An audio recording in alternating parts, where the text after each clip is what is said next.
23 December 2023 అంటే రేపు శనివారం ముక్కోటి ఏకాదశి వచ్చిందండి. దానినే వైకుంఠ ఏకాదశి అని కూడా అంటాము.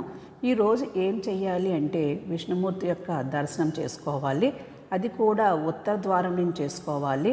ఈరోజు మనము ఉపవాసం ఉండవచ్చా, ఎటువంటి మంత్రాలు చదువుకోవాలని డౌట్స్ వచ్చి మా పంతులు గారిని అడిగితే వారు నా ధర్మ సందేహం తీర్చారు.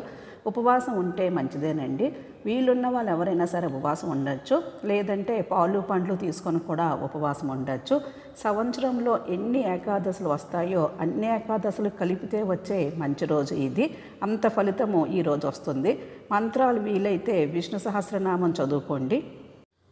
వీలు కాని వారు ఓం నమో నారాయణాయ నమః అని 108 సార్లు చదువుకుంటే కూడా చాలా మంచిది.